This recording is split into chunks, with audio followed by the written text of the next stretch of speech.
এই যে স্পেশাল পোলাও।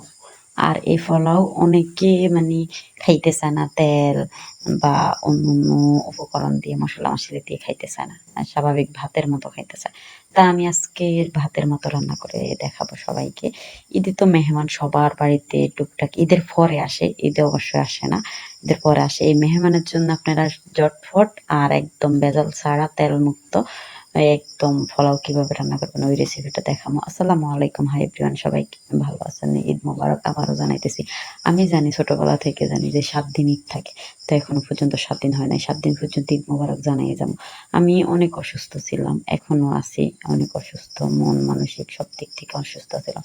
সবাই আমার জন্য একটু বেশি দোয়া করবেন। যাই হোক, আমি ফার্স্টে এই যে একটা পাতিলে আমি এখানে পানি গরম করার জন্য বলকানোর জন্য দিয়ে দিছি। ভাত যেভাবে রান্না করে আমরা রান্না করি সেম ওরকম ভাবে ফার্স্টে আমি লবণ দিয়ে দিছি।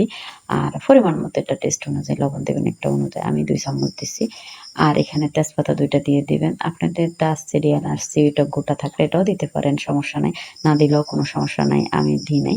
আর 2টা লঙ্কা দিয়ে দিবেন। দেওয়ার পরে এটা বলকানোর পরে আপনারা ওই চাউলটা প্যাকেটিং চাউল, আমার কাছে প্যাকেটিং চাউল ছিল।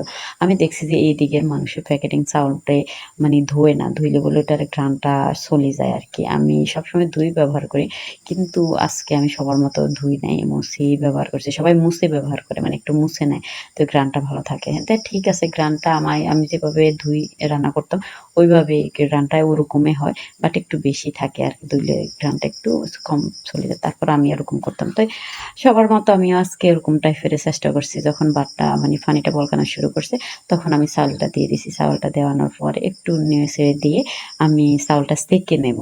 এক পর্যায়ে একদম পানিগুলো সম্পূর্ণ সেঁকে নেব আর একটু ঝরঝরা হয়ে যাব। কিন্তু আমার তেলে যখন আমি ইয়ে করি না, তখন আমি পানির পরিমাণটা আর কি, অনেকে পরিমাণ কিন্তু বুঝতে পারে না যে কতটুকু দেব কতটুকু না দেবে, এই জন্য ঝরঝরা পোলাওটা হয় না। আর তেল চর্বি সবাই খাইতে খাইতে একদম বোরিং হয়ে গেছে, কারণ এইখানে গোস্তের মধ্যে তেল, এটার মধ্যে তেল, ওটার মধ্যে তেল। এই বারটা দিলে আপনাদের এই বারটা ফিনিশিং হয়ে যাবে। আর আমি ওরকম একদম পছন্দই করি না, মানে ওই তেল জাতীয়, বা আমি তেমনি তো তেল জাতীয় গুলো পছন্দ করি না, আমি তেল এমনিতে একটু কম খাই, তো ওই জাতীয় আমার এগুলো পছন্দ না। তো আমি এই জন্য এরকম ট্রাই করছি, দেখছি একদম ফুরফুরা ঝরঝরা হয়েছে। আর ওরকম আমার পারফেক্ট হইতে চায় না, মানে অনেকে আমার মতো যারা নতুন রাঁধুনি বা এই বয়সের আছে তারা কিন্তু রান্না পারফেক্ট মানে পানি মিক্সার করতে পারে না, এই জন্য ঝুরঝুরা ফুরফুরা হয় না। তারপরে প্লাস আবার তেল আছে, এই তেল খাইতে খাইতে সবাই একদম ইয়ে হয়ে গেছে। যাই হোক, আমি এখানে বেরেস্তা করে নিছি। বেরেস্তা না করলেও সমস্যা নেই, বাট আমি ডেকোরেশন করার জন্য বা একটু সুন্দর দেখানোর জন্য আমি বেরেস্তাটা করে নিছি। এখানে আমি রোস্টও বানাবো, তো পরে আইটেমে আমি রোস্টটাও পরবর্তীতে আরেকটা ভিডিওতে দিয়ে দেবো। তো আমি রোস্টার জন্য মানে 2টার জন্যই পেঁয়াজটা ভেজে নিতেছি। আর রোস্টের জন্য বেশিরভাগ আমি ফার্স্টে তেল দিয়ে দিছি। আমি এখানে সরষের তেল দিয়ে করছি। সরষের তেল অনেকের গন্ধ লাগে, গন্ধ গন্ধ অনুভব হয়। আমি আগে বুঝতাম না, আমার মা যখন সরষের তেল দিয়ে রান্না করতো। পরবর্তীতে দেখছি অনেকক্ষণ ধোয়া ওঠার পরে, অনেকক্ষণ ইয়ে করার পরে তারপরে সরষের তেল দিয়ে করলে কোনো গন্ধ টন্ধ ছড়ায় না।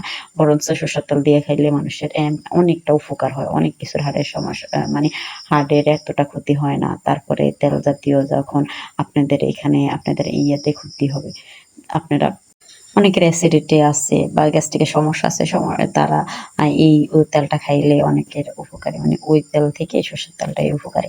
যাই হোক, আমি সরষের তেল দিয়ে আমি সবসময় ব্যবহার করি, বাট আমার কাছে ওই তেলটাও ছিল, আমি ওই তেল ব্যবহার করি নাই। আর আপনারা যারা মানে ইয়েটা করেন, এটা কিন্তু কাঁচা থাকলে মানে এই বেরেস্তাটা কাঁচা থাকলে তো বেরেস্তা আর হয় না, বেরেস্তা হইতে হবে একটু কুড়মুড়ে, একটু ক্রিস্পি টাইপের। তা আমি ওরকম করে সেঁকে নিছি। তেল থাকলে কিন্তু এটা মানে কুড়মুড় হবে না। আমার যখন আমি বেরেস্তাটা ঢালতেছি টুন টুন করে শব্দ করতেছে, এটাই হলো বেরেস্তা। তো আমি হালকাভাবে বেরেস্তার মধ্যে সবসময় একটু একদম সামান্য চিনি আর সামান্য লবণ দিয়ে মেখে নিই, একটু মুড়মুড়ে হয়ে থাকে। আর এটা আমি ভাঙবো না, পুরোটা ভাঙবো না, আমি শুধু এমনিতে দিব। আর ভাতটা কত জর্জরা হয়েছে এটা তো আপনারা সবাই দেখবেন আপনারা যখন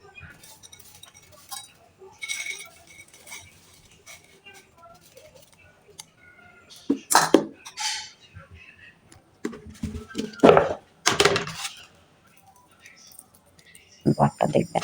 কিন্তু এরকম পোলাওটা আপনারা বানানোর পরে আপনাদের দেখবেন পোলাওটা সবাই টানবে, আর পোলাওটা সবাই খাইতে বাধ্য। অনেক ইয়ামি হয় ওরকম।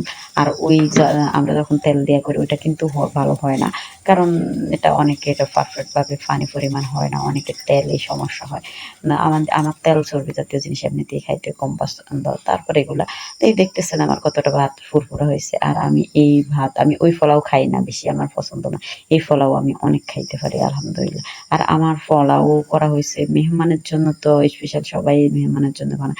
আমার মেহমান হচ্ছে আমার ক্যামেরাম্যান, ও পোলাও খেতে অনেক বেশি পছন্দ করে। এজন্য আমি প্রায় সময় পোলাও বানাই, এইভাবেই বানাই। ওরা এইভাবে খাইলে ছোট পোলাপাইন তো অনেক সময় অ্যালার্জি মানে ইয়াতে হয়, গ্যাস্ট্রিকের সমস্যা হয়, গ্যাস্ট্রিকের সমস্যা, বমি হয় বা অন্যান্য সমস্যা হয়। কিন্তু ওর কখনো এরকম হইলে গ্যাস্ট্রিক আর সমস্যা হয় না, বমি হয় না, সমস্যা মানে ও যেহেতু যেটাতে কমফোর্টেবল খাওয়ার বেলা বা পোশাকের বেলা ওই জিনিসটি আমি চেষ্টা করি ছোটদের খাওয়ানোর জন্য, এটা একদম পারফেক্ট।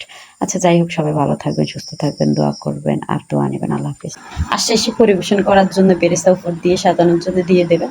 একদম বেরেস্তা দিলে অন্যরকম একটা ফিলিংস, অন্যরকম একটা টেস্ট বাড়ে যায়। বেরেস্তার টেস্টটা অন্যরকম। আর এখানে লবণ চিনি তো একটু আছে, বেরেস্তা দিলে এই জন্য টেস্টটা বাড়ে। আপনারা বেরেস্তাটা উপর দিয়ে দেবেন, পরিবেশন করবেন।